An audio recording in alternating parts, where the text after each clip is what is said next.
Seigneur vous bénisse tous. Prions. Tu mérites, notre Père, la gloire et l'honneur et la magnificence. Tu mérites l'adoration, Seigneur.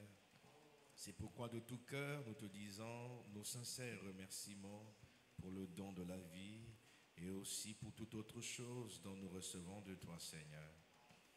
Ô Dieu, nous voici assemblés dans ta maison. Nous te prions de te glorifier. Nous voulons entendre ta voix, Seigneur. Fais-la nous entendre par ton esprit et ta bienveillance. Ô Dieu, puisse ta volonté pour ce soir parmi nous soit faite. Je te prie, Seigneur, de remplir l'auditoire et de mettre très loin de nous tout esprit nuisible. Seigneur, accomplis ta volonté. Nous te le demandons au nom du Seigneur Jésus-Christ. Amen. Nous prenons nos Bibles et nous lisons dans Hébreux chapitre 1. Le verset 5 verset 7. Et nous prendrons aussi le verset 14. Je répète que nous lirons dans Hébreux chapitre 1, versets 5 à 7 et 14.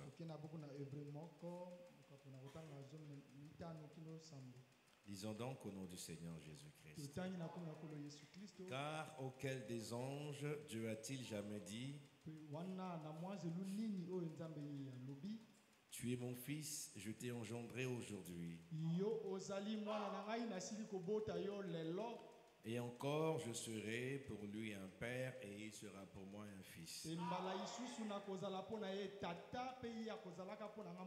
Et lorsqu'il introduit de nouveau dans le monde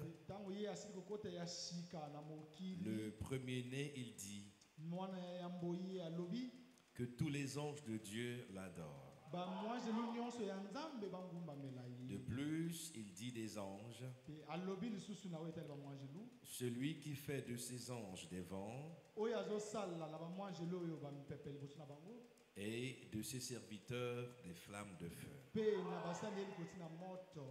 Verset 14. Le verset 14 parle des anges. Ne sont-ils pas tous des esprits au service de Dieu, envoyés pour exercer un ministère en faveur de ceux qui doivent hériter du salut? Je relis le verset 14. Ne sont-ils pas tous des esprits au service de Dieu, envoyés pour exercer un ministère en faveur de ceux qui doivent hériter du salut? Nous disons Amen. Que Dieu ajoute ses riches bénédictions à sa parole. Nous pouvons nous asseoir. Alors, nous débutons un thème d'enseignement ce soir par la grâce du Seigneur, et nous l'intitulons le ministère des anges. Le ministère des anges.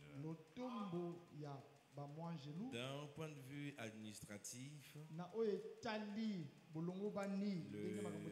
ministère exprime la charge ou la fonction d'un ministre du gouvernement.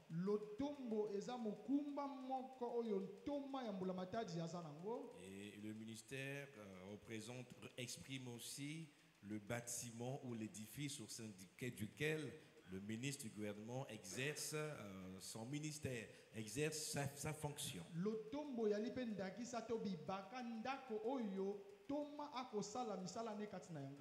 Alors, pour ce qui est des serviteurs de Dieu, ils sont appelés, selon les Saintes Écritures, ministres de Dieu.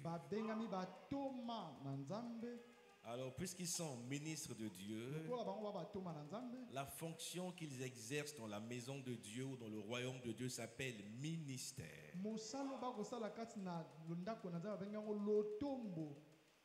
Amen. Amen. Alors, nous avons lu dans les Saintes Écritures que les anges sont des esprits au service de Dieu. Au verset 14, il est dit, ne sont-ils pas tous des esprits au service de Dieu, envoyés pour exercer un ministère en faveur de ceux qui doivent hériter du salut?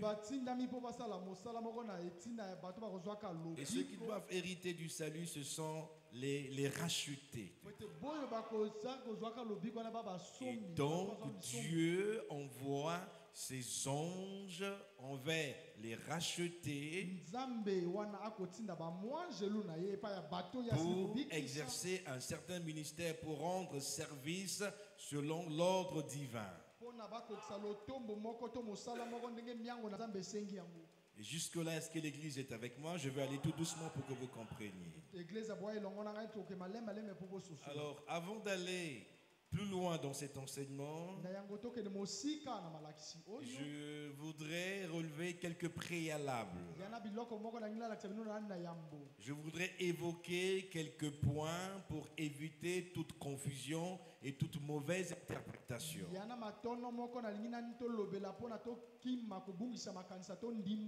Le premier préalable que je veux soulever, la première pensée que je veux supprimer, la première idée que je veux supprimer de vos pensées et de tous ceux qui suivront cet enseignement, c'est qu'en parlant du ministère des anges, nous n'incitons pas les gens à adorer les anges. Nous ne parlons pas de l'adoration qui est donnée aux anges, parce que adorer les anges est strictement interdit dans les Saintes Écritures, et c'est de l'idolâtrie. Et l'Écriture déclare qu'aucun idolâtre n'entrera dans le royaume de Dieu. Les anges existent bel et bien, ce sont des esprits au service de Dieu. Ce sont des esprits très fidèles à Dieu. Dieu les tient sous son pouvoir. Il leur donne des ordres pour exécuter la volonté de Dieu. Mais les anges n'ont pas le pouvoir d'être adorés. Parce que dans les cieux comme sur la terre, un seul est digne d'être adoré, c'est le Seigneur Jésus-Christ. Quand vous lisez Apocalypse chapitre 4 à partir du verset 11, les créatures célestes disent, tu es digne, notre Seigneur et notre Dieu, de recevoir la gloire, l'honneur et la puissance. Car tu as créé toutes choses, et c'est par ta volonté qu'elles existent et qu'elles ont été créées. Un seul est digne de recevoir la louange et l'adoration, c'est celui qui est mort et qui est ressuscité et qui est assis à la droite du Père.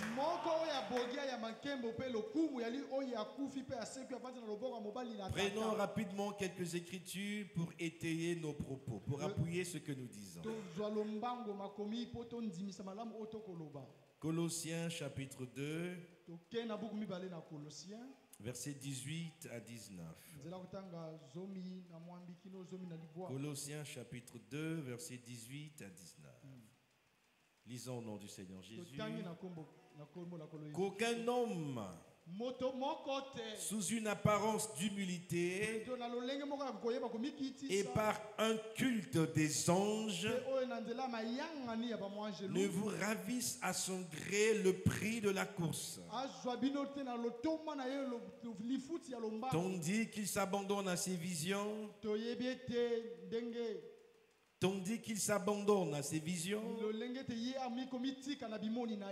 et qu'il est enflé d'un vain orgueil par ses pensées charnelles, sans s'attacher au chef dans tout le corps, assisté et solidement assemblé par des jointures et des liens, tire l'accroissement que Dieu donne. Donc la Bible nous met en garde de ne jamais être séduit par qui que ce soit qui, au nom de quelque vision aussi sublime aurait-il reçu, nous dirait: un ange m'est apparu, adorant cet ange. Les anges ne viennent pas pour qu'on les adore. Ils viennent obéissant à l'ordre divin.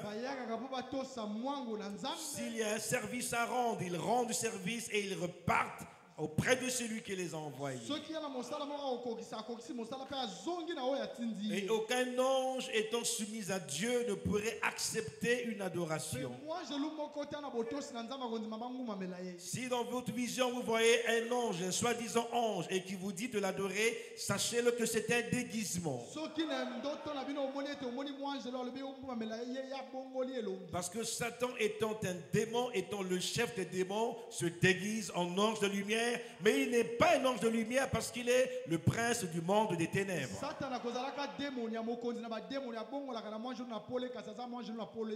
Alors toute religion qui vous incite à l'adoration des anges ne vient pas de Dieu, c'est du spiritisme, c'est un culte rendu aux démons.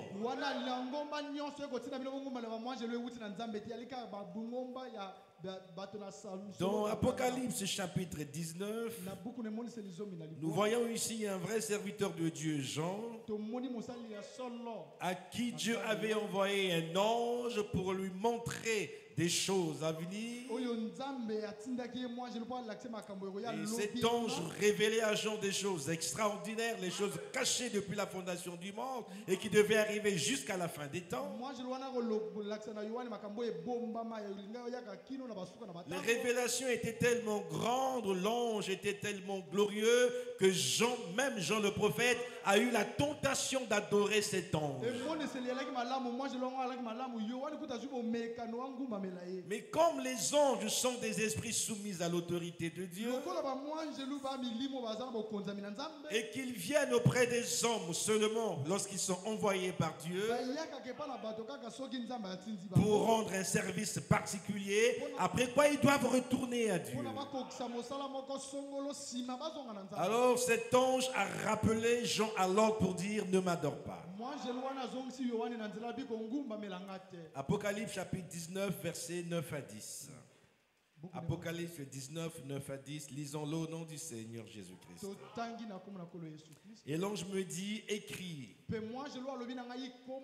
heureux ceux qui sont appelés au festin des noces de l'agneau. Et nous rappelons ici que l'ange donnait à Jean l'ordre d'écrire tout ce qui avait attrait à la rédemption, tout ce qu'on devait enseigner dans l'église du Seigneur.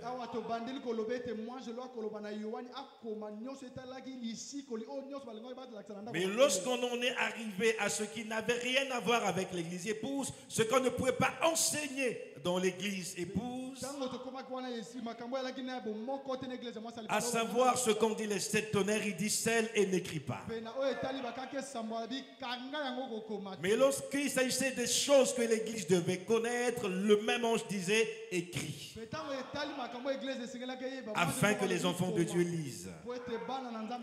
Et l'ange me dit: écris, heureux ceux qui sont appelés au festin des noces de l'agneau. Et il me dit: ces paroles sont les véritables paroles de Dieu. La vision était tellement glorieuse qu'au verset 10, Jean le prophète, l'apôtre, a eu la tentation de s'agenouiller. Or, le fait de s'agenouiller est un acte d'adoration. Tout comme acclamer est un acte d'adoration. C'est pourquoi lorsque nous acclamons le Seigneur, nous acclamons la parole. Mais nous n'acclamons pas les hommes, même les hommes de Dieu, nous ne les acclamons pas. Mais quand la parole est prêchée, nous pouvons acclamer si nous sommes convaincus Parce que Dieu mérite les acclamations et la parole, c'est Dieu lui-même. Verset 10. Et je tombais à ses pieds pour l'adorer. Quelle fut la réaction de l'ange? Mais il me dit, garde-toi de le faire. Je suis ton compagnon de service. Pourquoi compagnon de service? Parce que Dieu agit toujours au travers de ses agents. Il a les agents célestes qui sont des anges, les anges célestes, et les agents terrestres qui sont ses serviteurs. Et l'Écriture dit qu'il y a des anges célestes et les anges terrestres. Les anges terrestres sont les serviteurs de Dieu. Et les anges célestes sont les compagnons de service des anges terrestres, c'est-à-dire des serviteurs de Dieu. Vous comprenez ça? Lorsque Dieu voit un serviteur, il met à sa disponibilité un ange pour le soutenir et pour l'accompagner tout au long de son ministère. Et celui de tes frères qui ont le témoignage de Jésus. Adore Dieu, car le témoignage de Jésus est l'esprit de la prophétie. La même chose nous est redite dans Apocalypse chapitre 22, versets 8 à 10. Apocalypse 22, 8 à 10, nous lisons. C'est moi, Jean, qui ai entendu et vu ces choses. Et quand j'eus entendu et vu, je tombais aux pieds de l'ange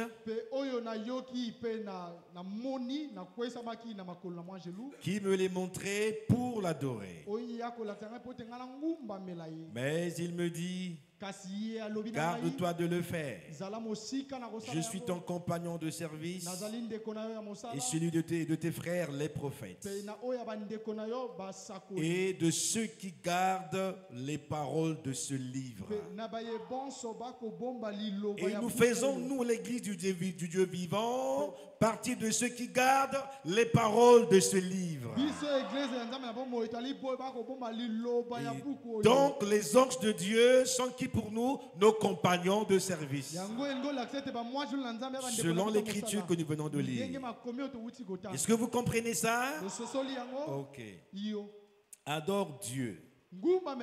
Et au verset 10, il est dit, et il me dit, ne scelle point les paroles de la prophétie de ce livre, car le temps est proche. Donc pour tout ce qui est des événements, de la doctrine et des enseignements de l'Église épouse, l'ange a donné l'ordre à Jean d'écrire. D'écrire pourquoi? Apocalypse chapitre 1 verset 3. D'écrire afin que, lisons le verset 3 d'Apocalypse 1. Heureux celui qui lit et ceux qui entendent les paroles de la prophétie et qui gardent les choses qui y sont écrites. L'Église de Dieu ne garde que les choses qui sont écrites dans la Bible. Et ce qui n'est pas écrit ne nous concerne pas, ça concerne Dieu. Car le temps est proche. Il fallait que ces choses soient écrites car le temps de leur révélation était proche. Et nous rendons grâce à notre Dieu parce qu'en notre temps, Dieu nous a visités par le ministère de son prophète William Branham et nous a donné la révélation de tous les mystères écrits dans la Bible. Alors nous connaissons par là tout le plan de Dieu, tout le plan de la rédemption. Tous les éléments nécessaires nous ont été révélés par le ministère de Frère Branham. Alors nous ne cherchons pas à aller au-delà de ce qui est écrit de peur de tomber dans l'idolâtrie et dans les fausses doctrines. Alors deuxième préalable, notez ceci et retenez-le,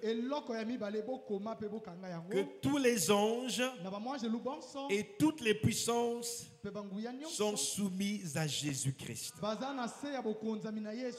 Tous les anges et toutes les puissances dans les cieux comme sur la terre et partout sont soumises à Jésus-Christ. Et si tous les anges et toutes les puissances sont soumises à Jésus-Christ, nous n'avons pas besoin d'aller adorer les inférieurs de Jésus. Nous avons besoin d'être en communion avec le chef lui-même. Et le chef, c'est le Seigneur Jésus-Christ. Aucun ange, aucune puissance, aucune domination, aucun démon n'est plus grand que Jésus. Tous sont soumis à l'autorité de Jésus. Nous pouvons le lire dans Colossiens chapitre 2. Je veux dire dans 1 Pierre chapitre 3, excusez-moi. 1 Pierre chapitre 3, versets 21 à 22. 1 Pierre chapitre 3, versets 21 à 22. Suivez. Ici, l'apôtre Pierre parle de ce qui s'est passé au temps de Noé. Il montre que c'était une figure du baptême et ainsi de suite. Cette eau était une figure du baptême qui n'est pas la purification des souillures du corps, mais l'engagement d'une bonne conscience envers Dieu et qui maintenant vous sauve. Vous aussi, par la résurrection de Jésus-Christ, qui est à la droite de Dieu. La droite signifie autorité, puissance, pouvoir. Donc il est assis en position d'autorité comme Dieu. Qui maintenant, qui est à la droite de Dieu depuis qu'il est allé au ciel, et que les anges, vous lisez ça, et que les anges, les autorités et les puissances lui ont été soumises. Donc, tous les anges, toutes les puissances, toutes les autorités sont soumises à Jésus. Et si moi je suis conscient que l'esprit de Jésus-Christ est en moi, je dirais comme David, l'Éternel est mon berger, de qui aurais-je peur? Parce que tous les pouvoirs qui existent sont soumis à l'autorité de mon Jésus, de mon Seigneur et Sauveur. Alors je marcherai sans peur. Colossiens chapitre 2 verset 10. Est-ce que vous êtes là? Colossiens chapitre 2 verset 10. Il est dit ici, vous avez tout pleinement en lui, qui est le chef de toute domination et de toute autorité. Nous avons tous sans exception tout ce dont nous avons besoin. Tout ce qui concerne notre salut, notre vie après la mort. Tout ce qui concerne notre vie présente, nous avons tout en Jésus. Et lui qui est le chef de toute domination et de toute autorité. Donc il n'y a pas une domination, une autorité qui pourrait intimider Jésus, parce qu'il est plus grand que toute autorité et toute domination. Alors l'Écriture nous dit que nos vies sont cachées en Jésus-Christ dans les lieux célestes. Alors, nos vies sont cachées en celui qui est plus grand, plus haut que tous les pouvoirs, que toutes les autorités. Donc, qui peut m'arracher de ses mains? Amen. Pour vaincre quelqu'un, il faut être plus fort que lui. Mais plus fort que Jésus n'existe pas. Plus fort encore, c'est trop dit. Aussi fort que Jésus n'existe pas. Vous savez, il y a eu dans l'histoire des combats sans vainqueur. Et même dans le football. Pourquoi? Lorsque vous avez deux forces égales, équitables, il n'y aura pas de victorieux. Si ma force de frappe s'élève à la puissance 10, et la force de frappe de frère Luison s'élève aussi à la puissance 10. Si on s'affronte, on va faire un match nul. On dira il n'y a pas de vainqueur. Mais si ma force de frappe s'élève à la puissance 1000, et la force de frère Luison s'élève à la puissance 10, est-ce qu'il peut oser m'affronter? Non, je vais l'écrabouiller, je vais l'écraser. Prenez cela, comparez Jésus et les démons et toutes les forces maléfiques. On ne peut même pas donner une estimation au pouvoir, à la puissance de Jésus. Donc nos vies sont cachées en lui qui est le chef de tout. Alors soyez tranquilles, n'ayez pas peur, faites confiance en votre Dieu. Lisons une autre écriture. Éphésiens chapitre 1, verset 20 à 23. Éphésiens chapitre 1, verset 20 à 23. Il a déployé en Christ, il a déployé sa force et sa puissance en Christ. Il a déployé en Christ en le ressuscitant des morts et en le faisant asseoir à sa droite dans les lieux célestes. Où, au-dessus de toute domination, de toute autorité, de toute puissance, de toute dignité et de tout nom qui peut se nommer, non seulement dans le siècle présent, mais encore dans le siècle à venir. Donc nomme n'importe quel nom, que ce soit un nom anglais, français, chinois, Téké, Congo, peu importe, ce nom est au-dessous, est sous Jésus. Que ce soit dans le siècle présent, même dans le siècle à venir, tous les noms sont sous Jésus. Et au verset 2 de Philippiens, il nous a dit qu'il a reçu le nom qui est au-dessus de tous les noms. C'est pourquoi lorsque son nom est proclamé, tous genoux font quoi? Fléchissent. Verset 22, il a tout mis sous ses pieds et il l'a donné pour chef suprême à l'Église. Nous n'avons qu'un seul chef suprême, c'est le Seigneur Jésus-Christ. Et il opère au milieu de nous par le Saint-Esprit. Et dans l'assemblée locale, il utilise le berger. Amen. Nous n'avons pas un surveillant général qui serait notre chef. Amen. Même les prophètes ne sont pas nos chefs. Ce sont nos frères. Et nous croyons tout ce que Dieu leur a donné de nous donner. Mais quand il s'agit de la chefferie, notre chef, le chef de l'Église, c'est le Seigneur Jésus-Christ, le chef suprême de l'Église. Amen. Nous croyons que les serviteurs de Dieu sont des autorités, accordent la fonction qu'ils exercent. Mais Jésus-Christ est l'autorité des autorités. Jésus-Christ, l'Écriture ne dit pas seulement chef, mais le chef suprême, celui qui est au sommet de la pyramide de l'Église, c'est le Seigneur Jésus-Christ. Amen. Mais dans l'ordre local, Dieu a établi les offices. Et Frère Branham déclare que le pasteur est l'ordre le plus élevé d'une église. C'est écrit dans le message, frère. Il faut que nous soyons équilibrés. Amen.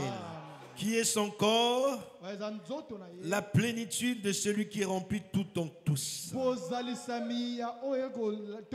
Amen. troisième préalable. Jusque-là, est-ce que ça va? Est-ce que ça se passe bien?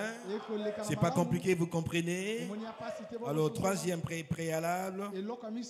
Tous les anges qui ont désobéi à Dieu,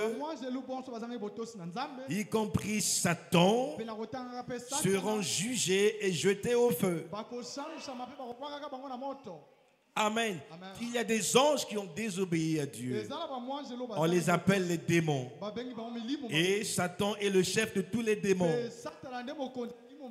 Dieu va les juger et les jeter dans les temps de feu.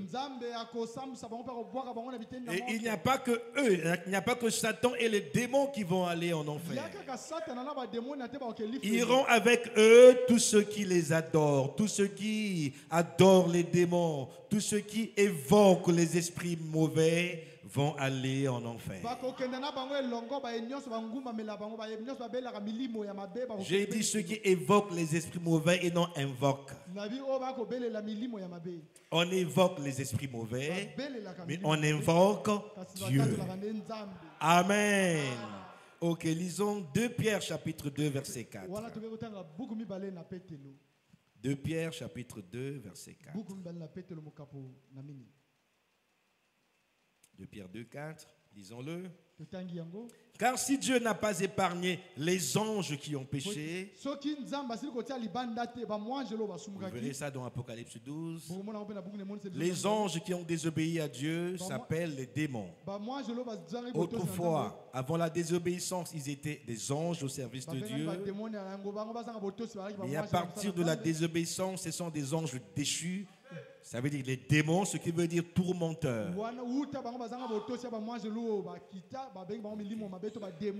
Okay. Car si Dieu n'a pas épargné les anges qui ont péché, mais s'il les a précipités dans les abîmes de ténèbres et les réserve pour le jugement. Donc, tous les démons et Satan attendent le jugement. Jude, versets 5 et 6. Si vous voulez, chapitre 1, verset 5 et 6, il n'y a qu'un seul chapitre. Jude, chapitre 1, verset 5 à 6. Lisons. Okay. Je veux vous rappeler, à vous qui savez fort bien toutes ces choses, que le Seigneur, après avoir sauvé le peuple et l'avoir tiré du pays d'Égypte, fit ensuite périr les incrédules, qu'il a réservé pour le jugement du grand jour, enchaînés éternellement par les ténèbres, les anges qui n'ont pas gardé leur dignité, mais qui ont abandonné leur propre demeure. La demeure des anges avant la désobéissance se trouvait dans la présence de Dieu. Mais après la désobéissance, ils ont été chassés et sont devenus démons. Jusque-là, qui est avec moi et qui comprend parfaitement. Amen. Alors nous pouvons avancer. Notez ceci. Dieu utilise toujours, je dis bien toujours, ses agents pour accomplir sa volonté sur la terre. Lorsque Dieu veut accomplir sa volonté sur la terre, lorsque Dieu veut faire quelque chose sur la terre, il utilise toujours ses agents. Et Dieu a 2 types d'agents. Les agents invisibles, qui sont les anges célestes, et les agents visibles, qui sont les anges terrestres. Et vous savez qui sont les anges terrestres? Les serviteurs de Dieu, les prédicateurs. Amen. Et dans ce contexte, l'homme qui prêche ici est un ange, mais un ange terrestre. Le mot ange veut dire messager. Je suis en train de communiquer au peuple de Dieu le message divin. Alors, dans ce contexte, je suis un ange terrestre. Mais pour bien faire ce travail, Dieu va utiliser un agent céleste, invisible, invisible, donc un ange céleste, et va l'envoyer pour me fortifier. Et cela se fait sous forme d'onction. Est-ce que vous saisissez? Nous allons lire Frère Branham pour appuyer cela. Voyons que c'est lui le messager. Dans la prédication par ta parole, nous avons lu les Écritures, maintenant il est bien de lire le messager. Par ta parole du 28 septembre 51, le paragraphe 3. Nous lisons. L'acoustique est de loin meilleure ici. M'entendez-vous très bien au fond? Eh bien, c'est magnifique. Cela opère au travers comme cela. En fait, en amont, si vous lisez, il expliquait comment les dons de l'esprit opèrent. Ceci n'est que la suite. Vous voyez, et cela peut passer directement, c'est juste un flot. Je pense que même le Saint-Esprit et les anges sont juste les attributs de Dieu. C'est juste une partie de Dieu. C'est sa constitution. C'est une partie de cela qui émane de cela. Son esprit et autres, qu'il a créé pour lui servir de collaborateur. Dieu a créé les anges pour lui servir de quoi? De collaborateurs. Ceux qui travaillent aux côtés de Dieu, mais ayant en eux l'esprit de Dieu. Dans son grand office de gloire. Je pense qu'ils sont juste comme des secrétaires et autres. Pour aider à accomplir la tâche du maître. Qui est le maître? Dieu lui-même. Et les anges sont là comme collaborateurs et secrétaires pour aider Dieu à accomplir sa tâche. Pour aider Dieu à accomplir sa volonté envers son peuple que nous sommes. Et rappelez-vous d'Hébreux chapitre 1 verset 14.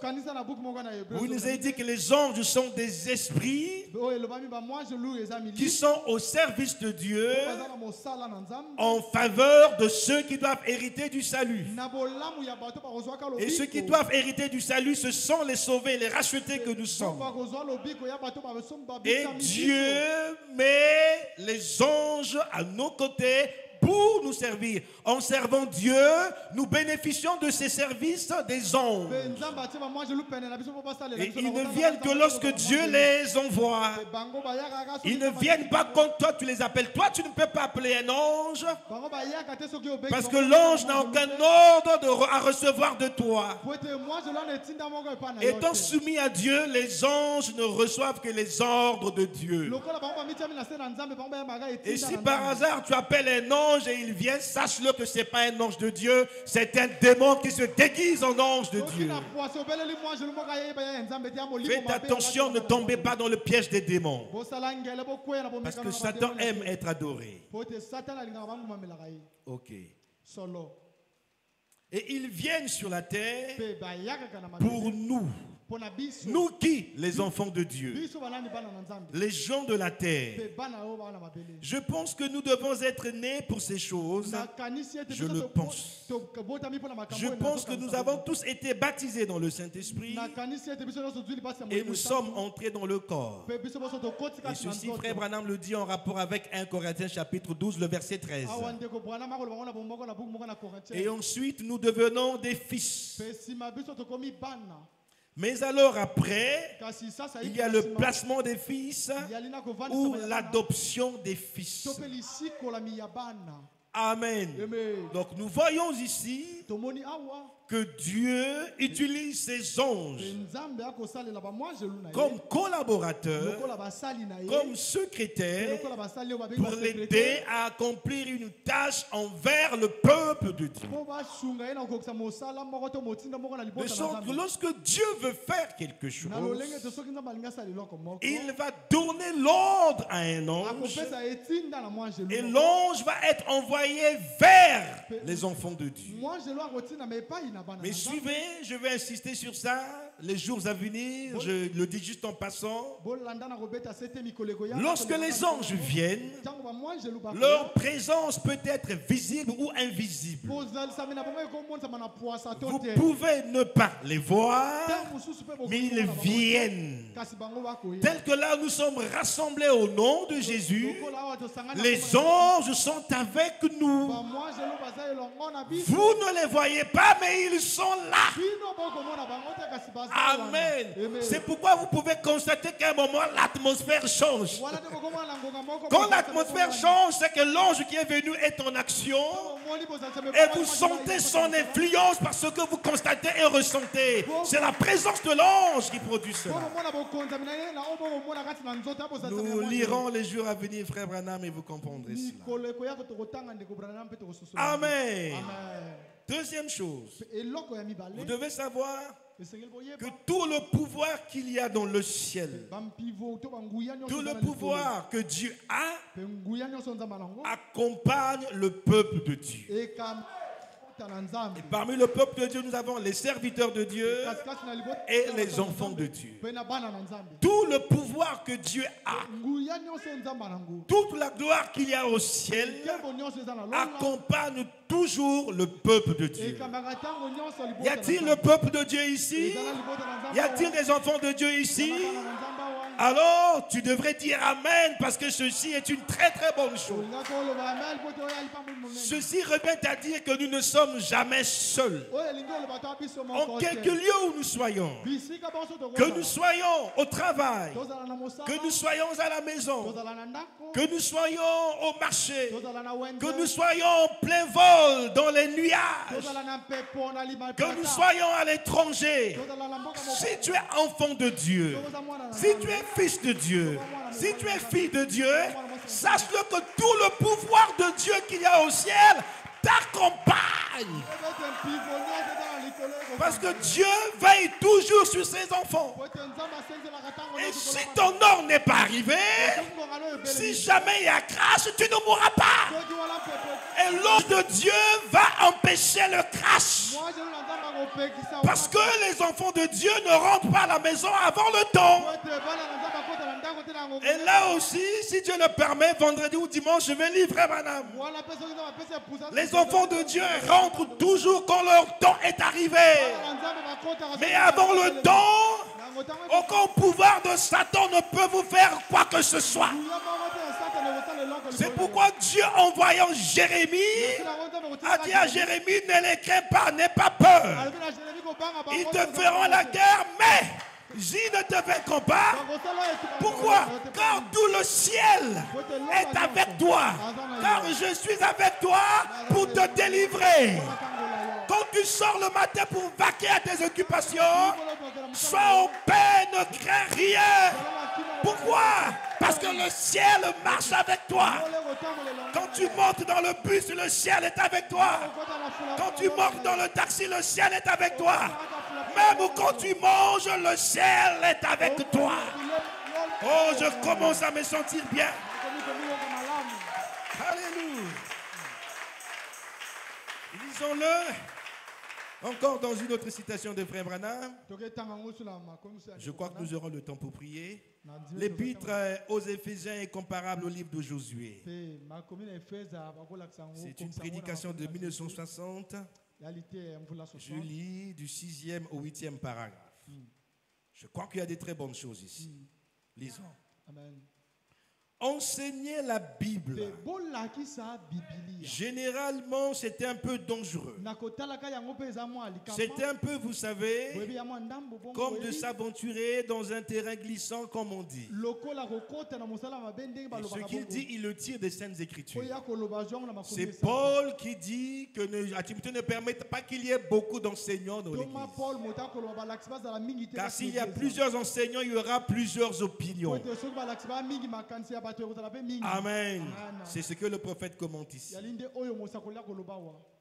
Mais nous sommes d'avis qu'au point où nous en sommes, et à l'heure qu'il est, il serait peut-être bon d'emmener là l'Église à ce que je considère comme une pleine compréhension côté position de ce que nous sommes en Jésus-Christ. Et parfois je trouve que la prédication, c'est quelque chose de merveilleux. Mais je crois que parfois, frère Belair, l'enseignement va plus loin, particulièrement pour l'Église. Or, généralement, la prédication va attraper le pécheur, le culpabiliser par la parole. Mais l'enseignement place l'homme côté position, ce qu'il est.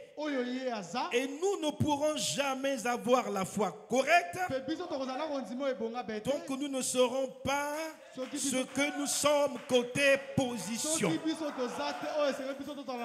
Il est bien de prêcher la parole. La prédication, c'est bien. La prédication stimule la foi. Lorsque l'on prêche, le prédicateur prend un sujet et il balance les choses à la volée. Il peut citer les Écritures, il balance. Et vous voyez une onction dans la salle, les gens disent Amen. C'est très bien. Mais après, quand vous demandez aux gens qu'est-ce que vous avez retenu, parfois les gens n'ont rien retenu. Mais la prédication emmène la manifestation de Dieu dans l'Église. Mais pour que nous sachions qui nous sommes, nos privilèges, les privilèges qui nous accompagnent en tant que fils et filles de Dieu, il va falloir que l'homme de Dieu puisse enseigner. Parce que c'est l'enseignement qui conduit l'Église à l'affermissement. Et par la grâce de Dieu, c'est ce que nous essayons de faire. Je crois que l'Église est en train d'avancer petit à petit côté position. Amen. Paragraphe 7. Disons que les États-Unis, que ce beau pays d'ici m'envoyait en Russie comme ambassadeur de notre nation en Russie. Là, il prend un exemple sur des choses terrestres pour expliquer les choses spirituelles. Suivez attentivement.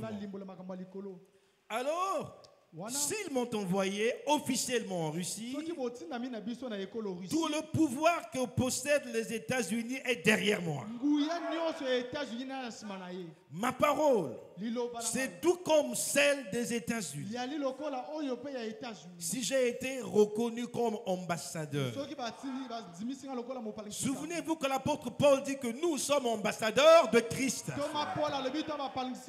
Et de même que l'ambassadeur d'une nation représente l'autorité même de sa nation, alors frère Branham nous montre ici, je lirai, que l'autorité du ciel, le pouvoir du ciel accompagne le peuple de Dieu sur la terre. De même, si Dieu nous a envoyés pour être ses ambassadeurs, tout le pouvoir qu'il y a dans le ciel, tout ce que Dieu est, vous entendez ça? Tout ce que Dieu est, tous ses anges et toute sa puissance sont là pour appuyer nos paroles. Tout ce que Dieu est, toute sa puissance et même tous ses anges sont là pour appuyer nos paroles. C'est pourquoi ne prononcez pas des paroles négatives. Même quand vous parlez à vos enfants, ne prononcez pas des paroles négatives. Parce que la puissance de Dieu est là pour appuyer nos paroles. Si tu dis à quelqu'un, toi tu es maudit, attention, la puissance de Dieu va confirmer cette parole. Amen. C'est pourquoi parfois nous n'avons pas besoin de prier et de crier. Nous avons besoin de prononcer la parole tout en sachant que la puissance de Dieu appuie la parole que nous prononçons. Et Jésus a dit, ce que vous lierez sur la terre sera lié au ciel. Ce que vous allez délier sur la terre sera délié au ciel. Alors si je veux voir quelque chose de nouveau venir dans ma vie, je déclare que cette année je veux telle chose. Amen. Mais si je le fais sans avoir la connaissance du pouvoir qui doit accompagner cela, je le fais à la volée, ça n'aura pas d'impact. Mais comme j'ai été enseigné, comme tu enseignes ce soir, et tu sais que tout le pouvoir qu'il y a dans le ciel, et que toute la puissance de Dieu appuie les paroles des enfants de Dieu, désormais tu vas prononcer des paroles avec beaucoup de foi, sachant que Dieu va appuyer pour que ça s'accomplisse. Alors la parole qui sort de ta bouche devient la parole de Dieu. Et Dieu veille sur sa parole pour l'exécuter. Je veux entendre un amen. Alléluia. Es-tu dans la joie ce soir? Amen. Amen. Amen. Et tous ces gens, tes anges et toute sa puissance sont là pour appuyer nos paroles. Si nous sommes vraiment des messagers établis et envoyés vers les gens. C'est pourquoi n'écoutez pas n'importe quel prédicateur qui se proclame prédicateur. Vous devez être sûr que Dieu l'a appelé, Dieu l'a outillé et l'a envoyé. Si Dieu l'a envoyé, alors tu sais que le ciel l'accompagne pour appuyer les paroles qui sortent de sa bouche. Et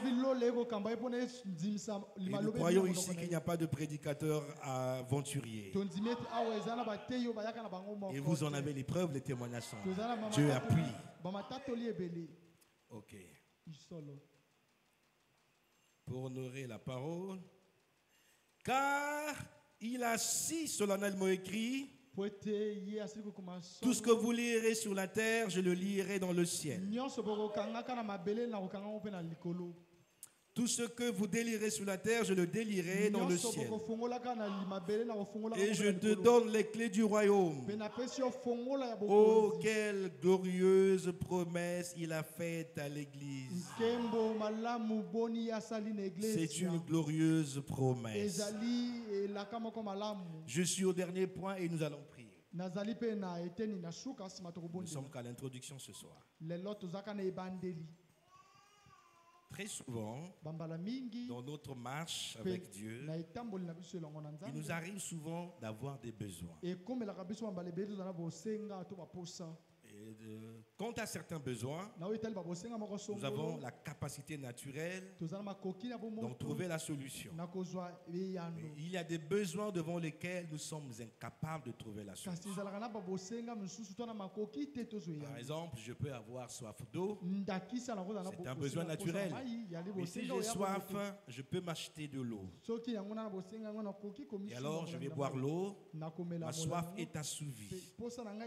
Mais il peut arriver que je sois devant une situation en vertu de laquelle mes forces sont limitées et pour laquelle ni moi, ni mes amis, ni mes parents, ni même les scientifiques ne peuvent rien faire. Et quand nous en arrivons là, Dieu connaissant nos limites, qu'est-ce qu'il fait? Il donne l'ordre à ses anges de venir agir en faveur du peuple de Dieu. Ça peut être en faveur de toute une église, tout comme ça peut être en faveur d'un seul individu, selon le besoin de chacun. Alors, vous allez suivre attentivement, nous allons lire encore Frère Branham. En tout cas, ce soir, nous le lisons beaucoup. Dans la prédication Écoutez sa voix, du 5 octobre 58, vous prenez la version VGR. Nous allons lire le paragraphe 85 au paragraphe 87. Amen. Et nous prendrons aussi le paragraphe 154. Amen. Ok. Ici, Frère Branham explique l'histoire de Moïse. Que lorsque Moïse est né, suivez, les parents de Moïse étaient devant une d'impasse. Parce que Pharaon avait ordonné à ce qu'on puisse tuer tous les enfants hébreux de 0 à 2 ans. Mais les parents de Moïse avaient été divinement avertis que le garçon qui venait de naître était le libérateur dont Dieu avait parlé à Abraham. Alors, il ne voulait pas que ce garçon Moïse puisse mourir.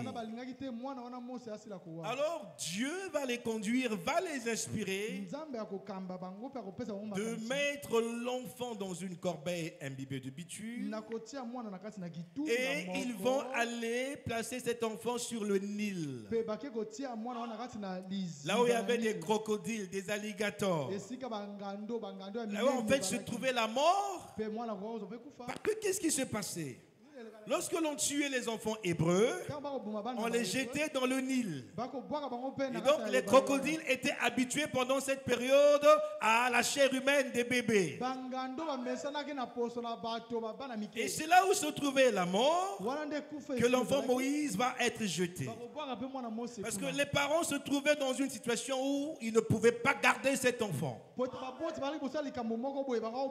comme Moïse était né pour un but, il est né prophète et c'était pour délivrer le peuple d'Israël.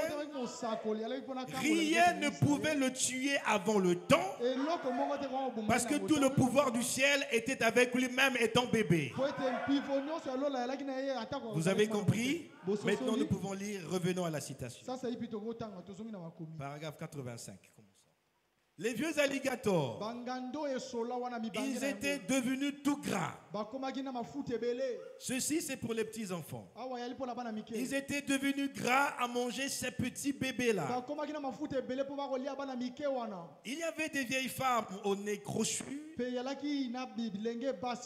femmes policières qui n'avaient jamais eu de bébé, qui ne savaient pas ce que c'était que d'aimer un bébé.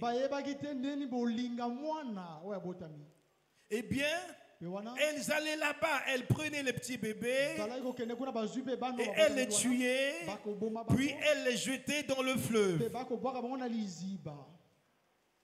Ces vieux alligators étaient devenus tout gras à manger ces petits bébés. Avançons.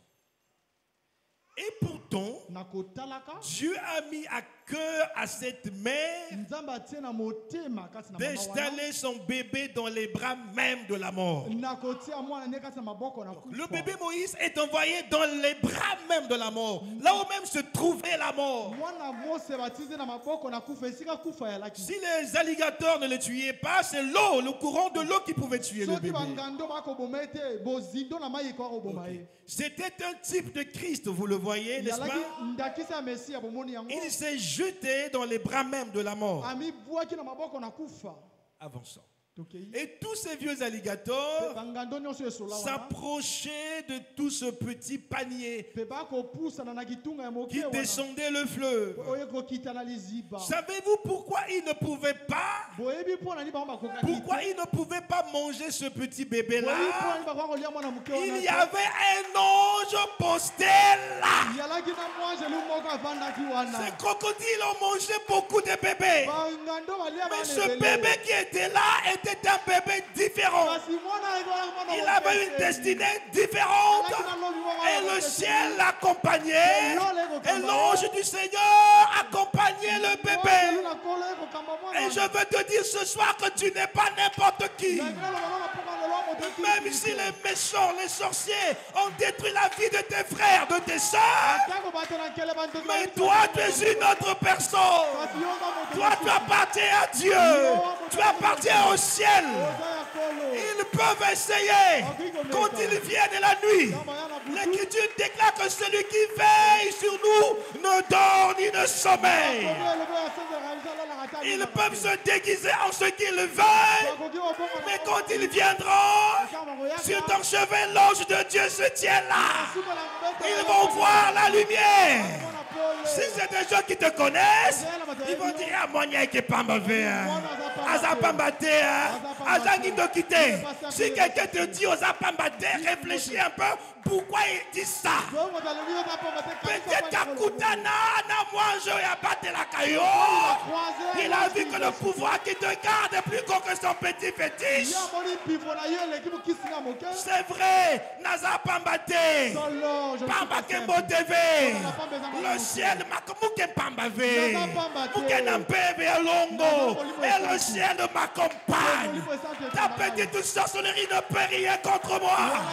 Ton petit totem ne peut rien contre moi. Tu ne peux rien faire. Ils ne pourront rien te faire parce que ton Dieu est grand. Frère, tant que tu n'es pas encore mort, sois heureux et rends grâce à Dieu. Sais-tu combien de gens ont voulu ta mort? Il y a des gens qui ont fait juste des cauchemars. Alors tu vas gagner Katakoufi. Mais combien de cauchemars tu as eu à faire? Et tu es toujours là vivant. Alléluia.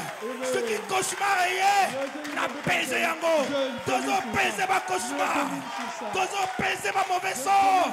Au nom de Jésus. Revenons à la lecture.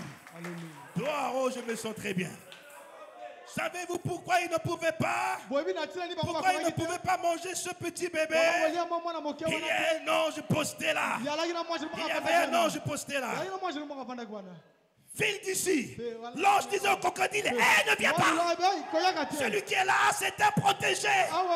C'est la chasse gardée de Dieu. Sur la terre, il y a des gens qui sont des intouchables. Les enfants de Dieu sont des intouchables. Ils sont la chasse gardée de Jésus-Christ.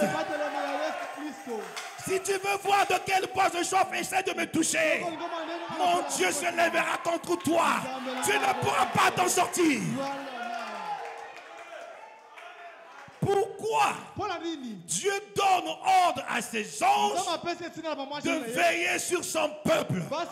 Y a-t-il le peuple de Dieu ici? Alors Dieu donne ordre à ses anges de veiller sur nous. Même s'il n'y a pas d'électricité, frère, dors. Les anges de Dieu sont là. Ils veillent sur toi. Tu dormiras, tu vas te réveiller, frère. Amen. Et même sur tes enfants, les anges veillent. Parce que Dieu doit sécuriser tout ce qui t'appartient. N'aie pas peur pour tes enfants. N'aie pas peur pour l'avenir de tes enfants. Satan pourra les secouer, mais ne pourra pas les détourner de la voie de Dieu.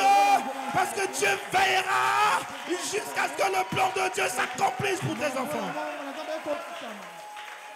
Alléluia. Prenons le paragraphe 154. Écoutez, rien ne va vous faire du mal. Est-ce que vous entendez ça? Il y a eu le corona, vous êtes là. Il y a des fléaux sur la terre, vous êtes là. Il y a eu des guerres dans ce pays, vous êtes là. Ce n'est pas par hasard.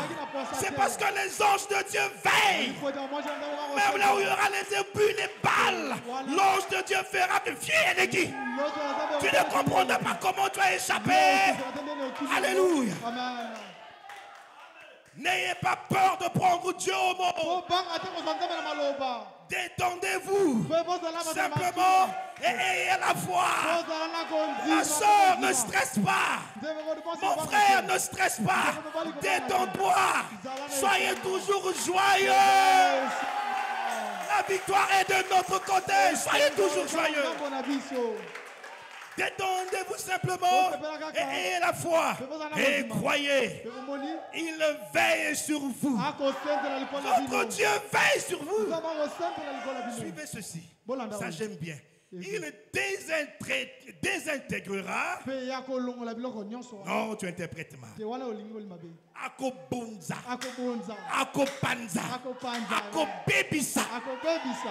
Il faut bien dire les choses.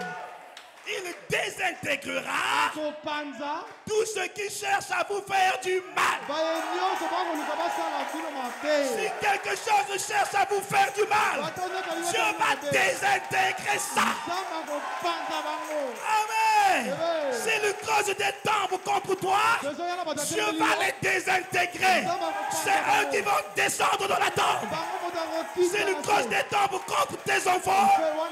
Dieu va les désintégrer. C'est eux et leurs enfants qui vont mourir. Mais toi tu diras comme Josué, moi et ma maison nous servirons l'Éternel.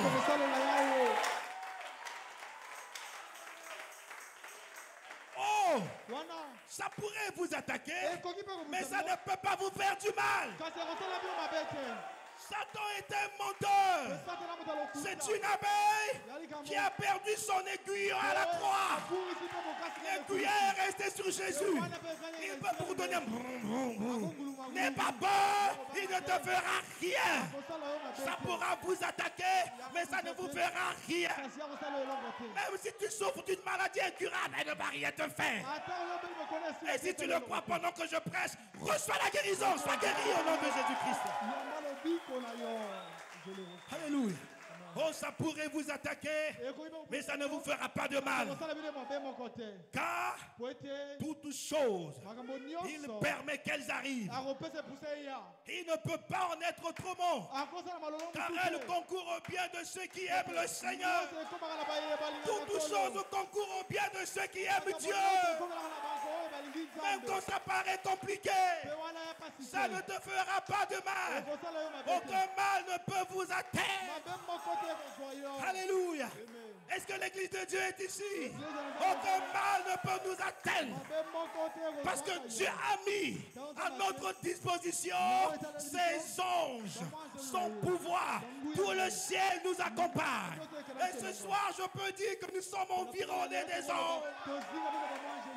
Amen. La présence des anges suscite la joie. Alléluia.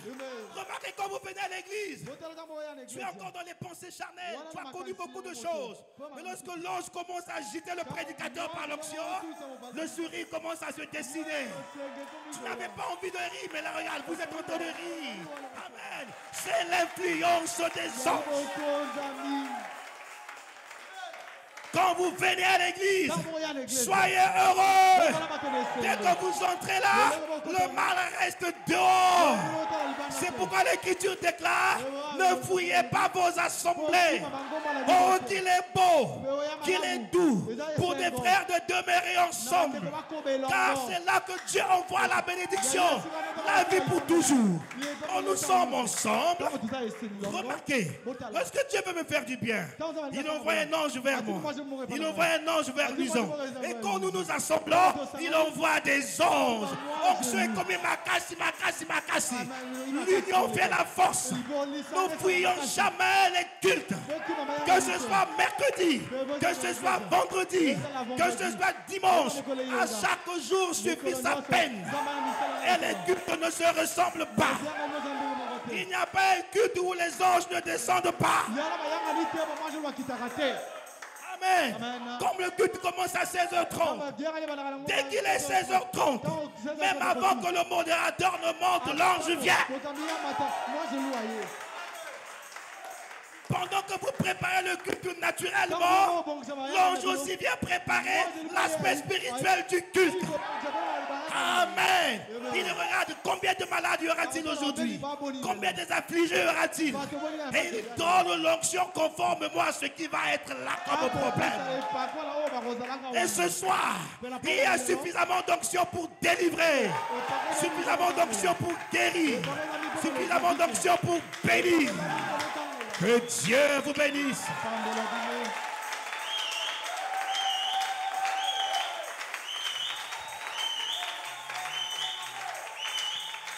Oh, gloire au Seigneur. Vendredi, avec l'aide de Dieu, nous allons continuer. On va aller un peu plus en profondeur vendredi. Qui est conscient que le Seigneur est ici? Moi, je sais qu'il est ici. Dieu aime l'adoration. Est-ce qu'on peut l'adorer? Vous savez, quand on adore, les anges entrent aussi en scène. Il se passe des choses. Lèvons-nous les bien-aimés. Nous allons adorer le Seigneur. Car lui, il mérite la gloire et la louange.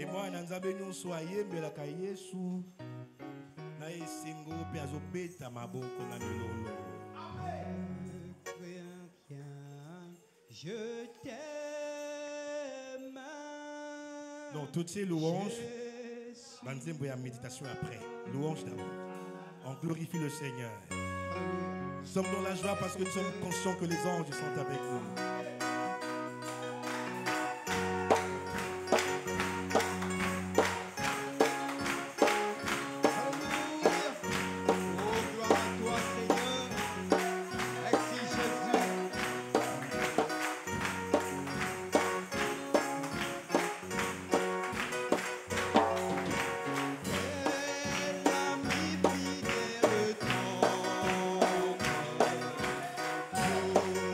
Nous avons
Seigneur, emporte-nous dans ton âme. Oh, chantons, c'est mon corps.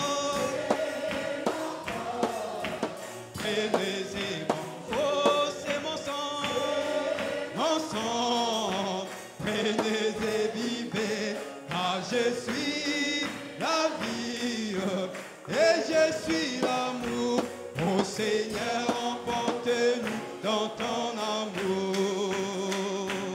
Le Seigneur nous a aimés comme on n'a jamais aimé. Son amour était si grand, il en mourit sur la croix. Son amour était si fort, il triompha de la mort. Il sortit de son tombeau libre et vainqueur. Oh, chantons, c'est mon corps. C'est mon corps, prenez et mangez. Oh, c'est mon sang. C'est mon sang, prenez et vivez, car je suis la vie et je suis l'amour. Oh Seigneur, emporte-nous dans ton amour. Oh, chantons, c'est mon corps. C'est mon corps, prenez et mangez. C'est mon sang. C'est mon sang, Prenez et vivez, car je suis la vie et je suis l'amour. Oh Seigneur, emporte-nous dans ton amour. Oh, quelle assurance, cette paix profonde, car j'ai un Père qui veille sur moi. Dans les souffrances, dans les tentations, Jésus console, il veille sur... Chantons gloire. Alléluia, mon sauveur veille, mon sauveur veille, il veille sur moi, amour divin. Oh, alléluia, chantons gloire. Alléluia, mon sauveur veille, mon sauveur veille, il veille sur moi, amour divin. Alléluia, quand je chancelle, il intercède dans mes faiblesses, il soutient ma foi. Il me dit j'ai vaincu, son sang est ma force, fini la crainte, plus de tout, chantons gloire. Alléluia, mon sauveur veille, sauveur veille, il veille sur moi, oh, amour divin, oh, alléluia, chantons gloire. Alléluia, mon sauveur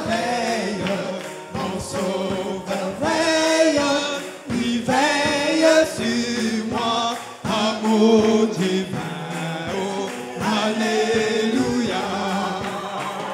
Alléluia. Merci.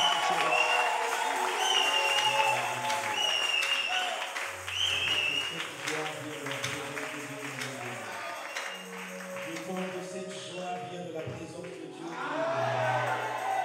Dis à ton frère, le Seigneur est ici. Dis encore, le Seigneur est au milieu de nous. Il y a quelque chose qui est en train de venir. Dis encore, le Seigneur est ici. Ça descend, ça descend, ça descend.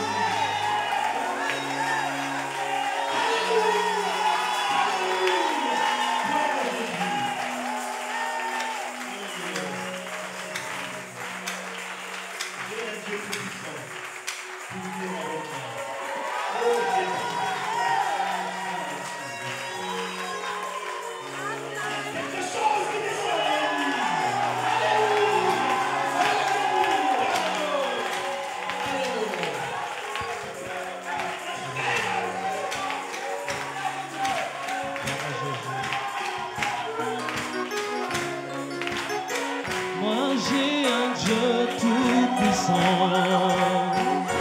À mes côtés, un Dieu tout-puissant.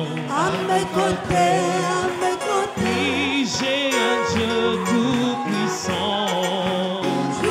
À mes côtés, un Dieu tout-puissant. À mes côtés, à mes côtés. Qui est comme toi, Seigneur? Oh, qui est comme toi, Seigneur? Oh, qui est comme Jésus-Christ?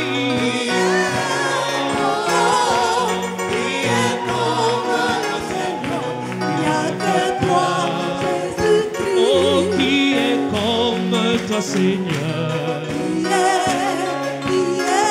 Oh, qui est comme toi, Jésus? Oh, qui est comme notre Dieu? Oh, qui est comme notre Seigneur? Moi, j'ai un Dieu qui protège toujours à mes côtés. Un Dieu qui protège. Moi, j'ai un Dieu qui bénit toujours à mes côtés. Qui bénit. Oh, qui est comme toi, Seigneur? Oh, qui est comme toi, Jésus? Oh, qui est comme notre Dieu?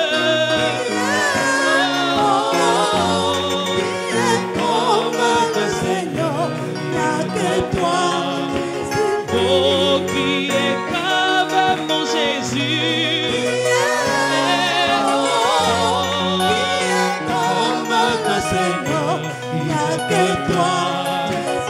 Oh, j'ai un Dieu qui parle toujours à mes côtés. Un Dieu qui parle à mes côtés. Oh, j'ai un Dieu qui parle à mes côtés. Qui parle à mes côtés. Oh, qui est comme toi, Seigneur? Oh, qui est comme toi, Jésus? Oh, qui est comme notre Dieu? Comme le Seigneur, il n'y a que toi. Oh, qui est comme notre Dieu? Comme le Seigneur. Oh, tia, tia, tia, tia, toi, tout l'homme. Oh, tia, toi, tout l'homme.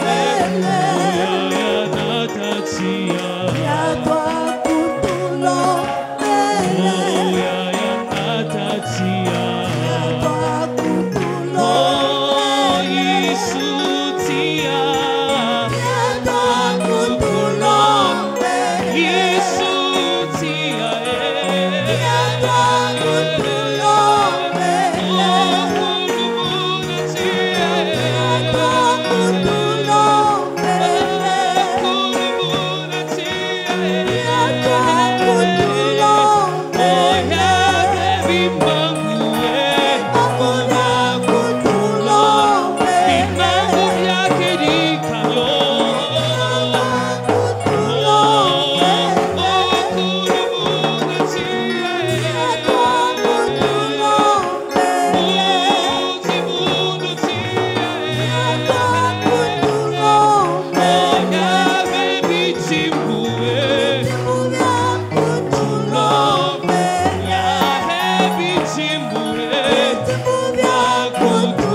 sentir ça.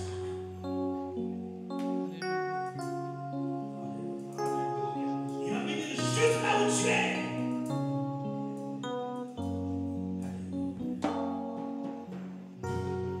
Crains rien, je t'aime, je suis avec toi.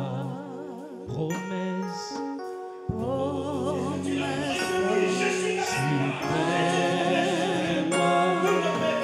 qui soutient ma voix, l'assemblée,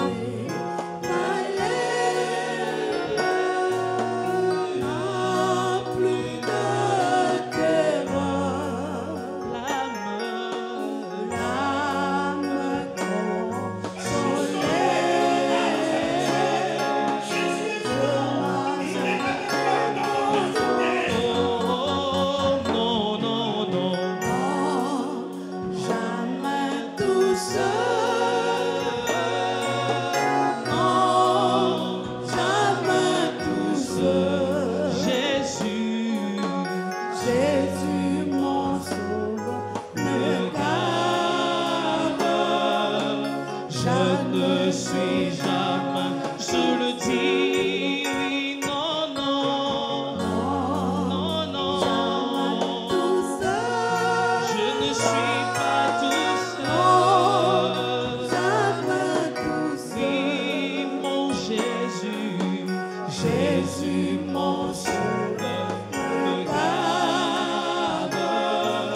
pour répondre aux besoins des peuples de Dieu.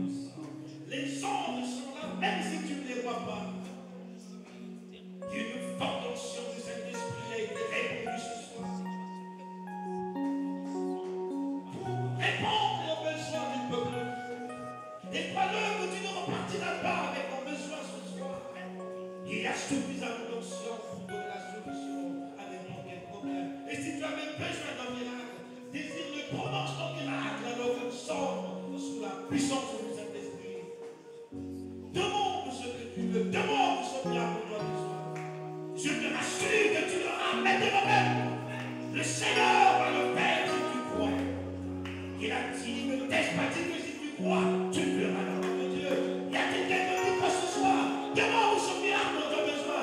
Prends Dieu en mort, comme a dit Frère Bernard. N'aie pas peur, prends Dieu en mort.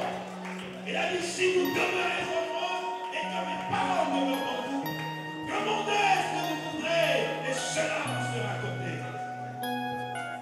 Je crois que nous demeurons aujourd'hui manière au pénètre, et que ces paroles sont en nous. Demandez ce dont vous avez besoin. Le Dieu des miracles. N'ayez pas peur de demander même les plus grandes choses.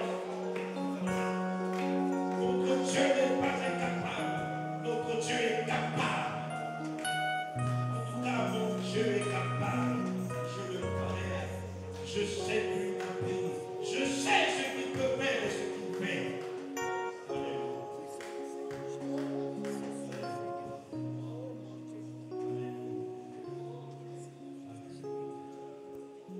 Il est ici le Seigneur de gloire. Il touche son peuple. Il touche ses enfants. Qu'avez d'écouter sa bouche ensemble. Osez ironie sur la Alléluia.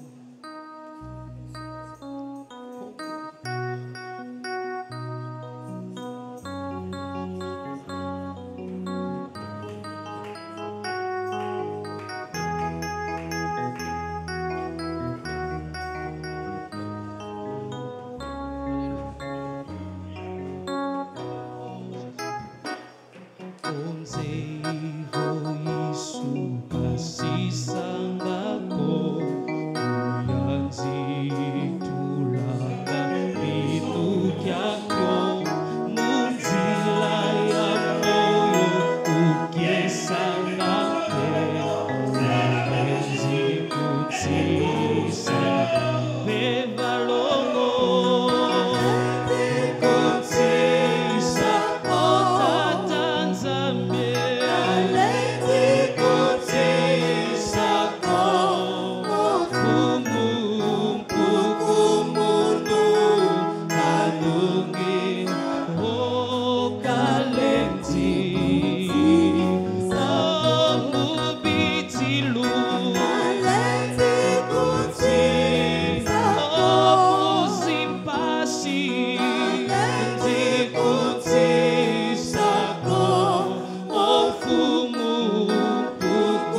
synergie spirituelle. Ça se passe maintenant. L'Esprit de Dieu le fait.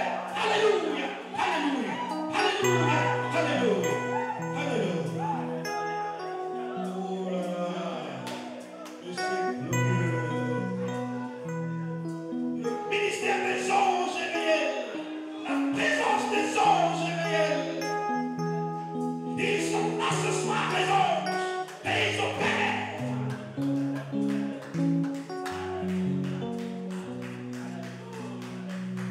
Alléluia. Ils opèrent même comme les médecins, ils opèrent. Alléluia. Alléluia. N'ayez pas peur de ce qui se passe. C'est l'Esprit de Dieu qui est à l'œuvre. C'est l'Esprit de Dieu qui est à l'œuvre. C'est l'Esprit de Dieu travaille. L'Esprit de Dieu travaille. L'Esprit de Dieu travaille.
Ne laisse pas balloter de tous côtés, Seigneur. Garde-nous dans le chemin, dans la vérité. Et chaque fois que nous prêchons ta parole de vérité, puisses-tu venir dans ta gloire, confirmer ta parole au milieu de ton peuple. Oh, tu pouvais confirmer chaque bénédiction de Dieu dans la Bible et dans notre temps aussi, Seigneur. Oh Dieu, merci. Ramène chacun de nous, sain et sauf à la maison. Et puisse ton esprit continuer à opérer dans nos maisons. Au nom de Jésus-Christ. Amen. Nous rendons grâce à Dieu pour son amour. Merci pour la parole qui a été prêchée. Merci pour la confirmation spirituelle de la parole de Dieu. Pour ceux qui sont dans les offices, vous vous souvenez, lors de votre dernière réunion des offices, il y a eu un moment où j'avais demandé le stylo à Frère Lison pour écrire. Frère Lison n'est pas là, mais il doit s'en souvenir. Et j'avais dit que le Saint-Esprit vient me donner l'inspiration du prochain thème d'enseignement. Et après cet enseignement, après l'enseignement présent, nous verrons comment donner ça.